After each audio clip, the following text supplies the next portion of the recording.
అమరావతికి అభివృద్ధి సిరులు 904 కోట్లతో రాజధాని గ్రామాల్లో మౌలిక వసతులు. కీలక ప్రాజెక్టులకు మరో ఎస్పీవీ. మంగళగిరిలో గోల్డ్ క్లస్టర్ ఏర్పాటుకు భూసమీకరణ. ఎస్ఆర్ఎం, విట్లకు మరో 100 ఎకరాల చొప్పున కేటాయింపు. సీఎం అధ్యక్షతన సీఆర్డీఏ అథారిటీ సమావేశంలో నిర్ణయం. రాజధాని అమరావతిలో గ్రామ కంటాల్లో గల 29 గ్రామాల్లో 904 కోట్లతో మౌలిక సదుపాయాలు కల్పించనున్నారు. వీటిని అభివృద్ధి చేసి రాజధాని ప్రాంతానికి అనుసంధానించనున్నారు. ముఖ్యమంత్రి చంద్రబాబు అధ్యక్షతన నిర్వహించిన సీఆర్డీఏ అథారిటీ 51వ సమావేశం ఈ కీలక నిర్ణయం తీసుకుంది. మంగళగిరిలో 78.01 ఎకరాల్లో గోల్డ్ క్లస్టర్ ఏర్పాటుకు భూసమీకరణ చేయాలని సమావేశంలో నిర్ణయించారు. రాజధానిలో అంతర్జాతీయ విమానాశ్రయం, స్పోర్ట్స్ సిటీ, ఐకానిక్ బ్రిడ్జి వంటి ప్రాజెక్టుల పనుల కోసం మరో ఎస్పీవీ ఏర్పాటు చేయాలని తీర్మానించారు. భూసమీకరణలో భూములిచ్చిన రైతులకు నష్టం లేకుండా వారికి ప్లాట్లు కేటాయించేటప్పుడు రిటర్నబుల్ ప్లాట్లు, ఎసైన్ పదాన్ని తొలగించాలని నిర్ణయించారు. యూనివర్సిటీ, విట్కు డెంటల్, మెడికల్, పారా మెడికల్ కళాశాలల ఏర్పాటుకు రాజధానిలో మరో 100 ఎకరాలు చొప్పున కేటాయించాలని తీర్మానించారు. సంస్థలు 17,000 మందితో నడిపాక అదనపు భూమి కేటాయించాలన్న ఒప్పందం మేరకు ఈ నిర్ణయం తీసుకున్నారు.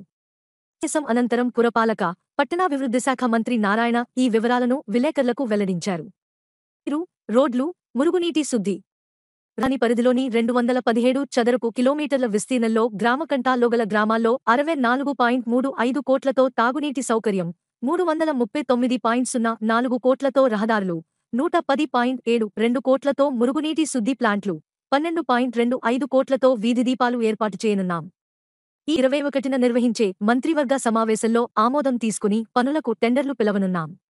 పాటు ప్రాజెక్టుల నిర్వహణతో సహా మొత్తం 904 కోట్లు ఖర్చు చేయనున్నాం. రాజధానిలో 787.59 కోట్లతో వాడిన నీరు, యూజ్ వాటర్, శుద్ధి చేసే ప్లాంట్ల ఏర్పాటుకు 2 ప్యాకేజీల్లో టెండర్లు పిలవబోతున్నాం. మహాలక్ష్మి హోటల్ కన్సార్షియంకు రాజధానిలో ఎకరా భూమి కేటాయించాలని నిర్ణయించాం. మంగళగిరిలో గోల్డ్ క్లస్టర్ ఏర్పాటు ద్వారా జెమ్స్, జ్యువెలరీ విభాగంలో 5,000 కోట్ల పెట్టుబడులతో ప్రత్యక్షంగా 20,000 మందికి ఉపాధి లభిస్తుందని అంచనా వేస్తున్నాం. రాజధాని నగరం డిజైన్ చేసినప్పుడు సీడ్ క్యాపిటల్కు కుడి, ఎడమవైపున 2 వంతెనలు నిర్మించాలనుకున్నాం. ఇందులో భాగంగానే వైకుంఠపురం వద్ద ఐకానిక్ బ్రిడ్జి రానుంది. కరకట్ట రోడ్డుపై 2 వైపులా రిటైనింగ్ వాల్ కట్టాలా అనే దానిపై ఇంకా నిర్ణయం తీసుకోవాలి. సీడ్ యాక్సెస్ రోడ్డును అనుసంధానిస్తూ వై ఆకారంలో మరో రోడ్డు మంగళగిరి వైపు కలపనున్నాం. ఔటర్ రింగ్ రోడ్డు ప్రాజెక్టును కేంద్ర ప్రభుత్వం చూస్తోంది అని మంత్రి తెలిపారు. రాజధాని ఎక్కడ మునిగిందో చూపాలి, అమరావతి మునిగిపోయిందని తప్పుడు ప్రచారం చేస్తున్న వైకాపా నేతలు ఎక్కడ మునిగిందో చూపాలని నారాయణ సవాల్ చేశారు. ఐకానిక్ టవర్ల నిర్మాణం కోసం చుట్టూ గుంతలు తవ్వాం, వర్షం వస్తే వాటిలో నీళ్లు నిలవకుండా ఎలా ఉంటాయి? 3.5 రాజధాని మొదటి దశ పనులు పూర్తి చేస్తాం. ఏడాదిన్నరలో 300 కిలోమీటర్లు రహదారులు అందుబాటులోకి వస్తాయి.